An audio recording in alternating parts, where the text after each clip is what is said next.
Witajcie. Dzisiejszy odcinek będzie poświęcony strzyżeniu. Strzyżenie wykonamy lekko awangardowe z Disconnection, z wydłużoną grzywką i trochę skróconym tyłem. Mam bardzo ładną modelkę, już po koloryzacji. Farbowaliśmy ją na fioletowe odcienie. Włosy zostaną podzielone na 4 części. 3 będzie z przodu i 1 będzie z tyłu. Już została zrobiona separacja. Przydziałek Ania ma po prawej stronie i od tego przydziałku zrobiłam separację bocznej sekcji grzywki razem z czubkiem i sekcję boczną też, która połączyła w sobie i skronie, i czubek. I mamy jeszcze jedną tylną część, którą będziemy ścinać poziomie. Dla podobnego sposobu cięcia my potrzebujemy mieć naprawdę bardzo ostre nożyczki i potrzebujemy mieć odczucie z zachowania kąta. Ja teraz potrzebuję zrobić strzyżenie pod kątem 45 stopni na poziomie górki potylicznej.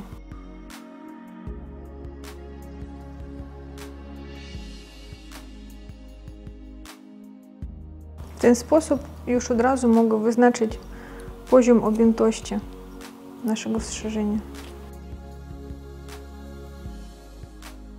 Ania ma dość niski zarost włosów na konturach z tyłu.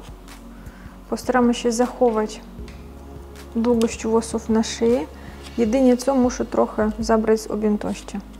Ukośnymi przydziałkami zaczynamy pracować z prawej strony do lewej.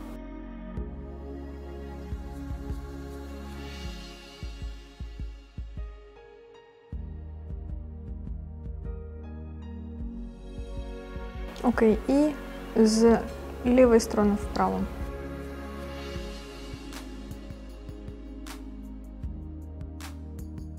Ok, połączyłam. Nad konturem popracujemy przy personalizacji, czyli na sucho. Potem jak skończymy strzyżenie, przechodzimy do prawej skroni. Przez to, że pracujemy z Disconnection, nie potrzebuję łączyć na razie skroni i tył. Zaczynamy od wyznaczenia długości.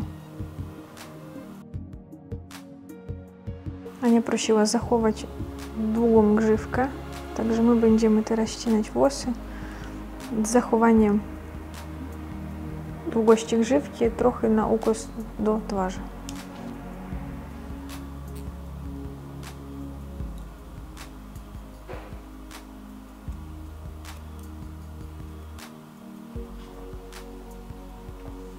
Ścinamy z wolnej ręki, przytrzymując w bardzo swobodny, lekki sposób włosy grzebieniem.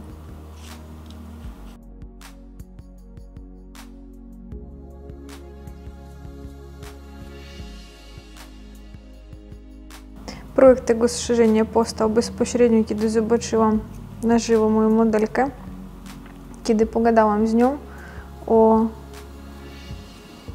tym, jaką by ona widziałabym tą fryzurę.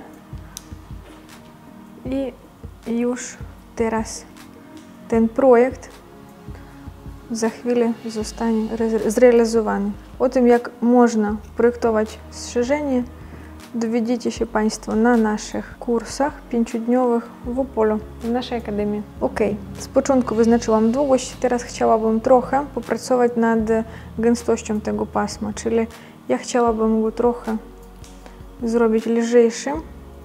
Potrzebuję usunąć ten ciężki kąt z zachowaniem długości konturów.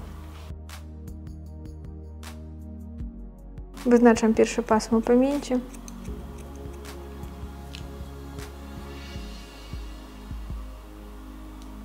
I kontynuuję strzyżenie w bocznej sekcji.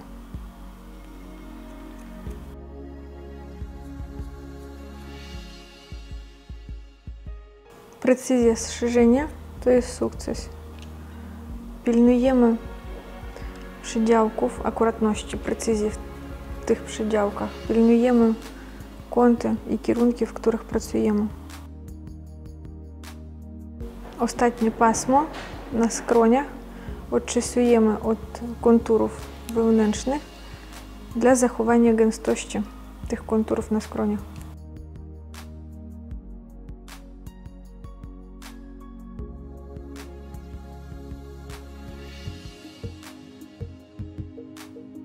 Przez to, że pracuję z disconnection, czyli ja nie łączę długościami strefy tyłu i boków, suszyć też będę według tych separacji. Z początku wysuszę tył, dopracuję, potem będę suszyła już skończony bok i potem będziemy pracować z pozostałymi częściami tego strzyżenia.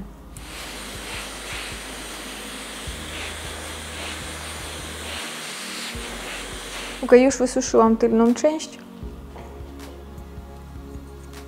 Teraz będziemy robić personalizację. Potrzebuję to cięcie zrobić trochę lżejszym. Nie naruszam już tej linii, którą stworzyłam na mokro, tylko robię ją faktycznie bardziej taką przezroczystą.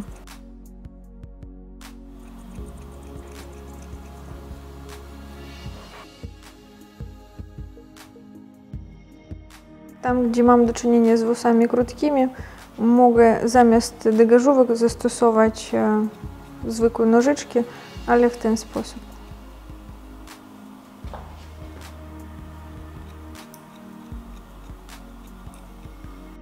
Jak tylko przy rozczesywaniu już nie będzie grzebień haczał się o włosy, to znaczy, że już personalizacja jest wykonana poprawnie. Przesadzić też nie możemy. Nad konturem tylnej części popracujemy, kiedy już będzie gotowa całość, ponieważ ogólnie kontur to jest też ozdoba fryzury. Kiedy nie widzę całości, nie mogę dobrać poprawny kształt.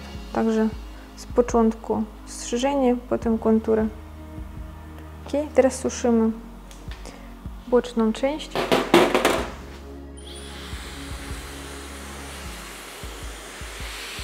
Ok, po wysuszeniu kontynuujemy personalizację tej strony, tej sekcji. Jeśli chcesz być na bieżąco, jeśli chcesz wziąć udział w szkoleniu online, zadać jakieś pytanie, zapraszamy do naszych webinarów, które odbywają się na Facebooku w grupie Juranart Webinar co środę o godzinie 20. Szczegóły możecie Państwo zobaczyć na stronie gwiazdafryzierstwa.pl.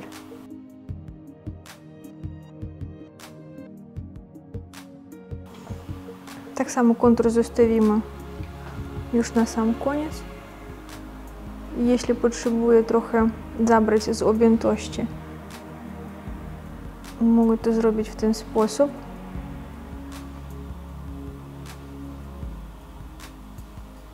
Chciałabym potem jednak zrobić akcent na pięknych kulczykach, na tunelach. Zobaczymy, jak będzie wyglądała całość. Teraz przechodzimy do strzyżenia włosów drugiej bocznej sekcji, która jest połączona razem z czubkiem. Wybieram pasmo pamięci. Pasmo pamięci będzie troszeczkę dłuższe niż linia objętości z tyłu. Ścinam pod kątem 90 stopni odnośnie powierzchni głowy i powoli zaczesuję tak samo do góry włosy tej bocznej sekcji. Ukośnymi przydziałkami wybieram pasma i dociągam do czubka.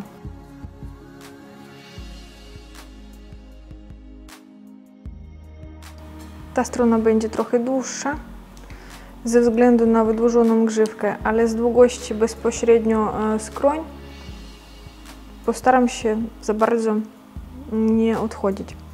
Czyli postaram się zrobić długość włosów po bokach tej samej długości, symetrycznie. Pierwsze pasmo wyznaczamy z wolnej ręki. Kolejne już możemy zrobić na palcach.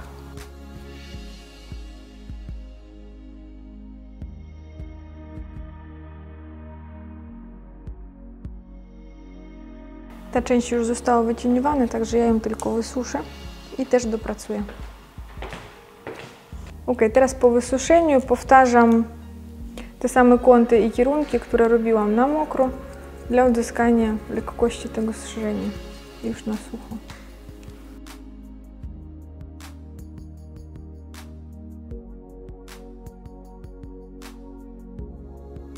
Ok, została nam tylko jedna część, strefa grzywki. Ścinać tą strefę my będziemy z zachowaniem długości grzywki i jej asymetryczności. Także ja całą sekcję od razu zaczesuję do przydziałka i potem odczesuję włosy do tyłu. Zabieram pasmo pamięci z poprzedniej sekcji. Poprawiam kontur z jednej strony z zachowaniem tego wydłużenia i przyczesuję na drugą stronę. I tak samo dopasowuję do długości z zachowaniem wydłużenia do przodu.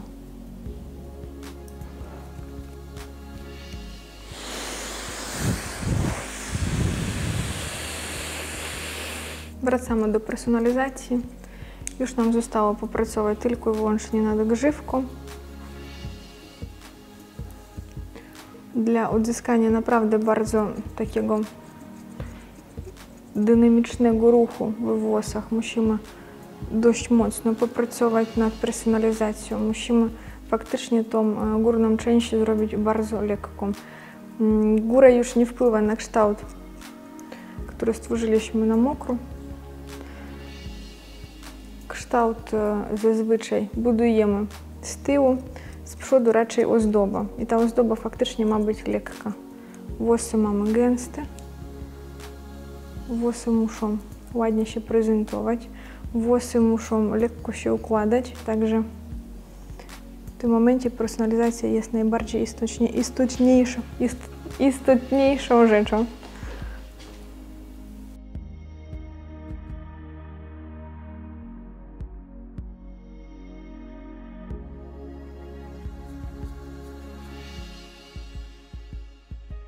Strzyżenie już jest zrobione, także nam zostało tylko trochę wystylizować i zrobić parę zdjęć. Bardzo Wam dziękuję za uwagę i do następnego.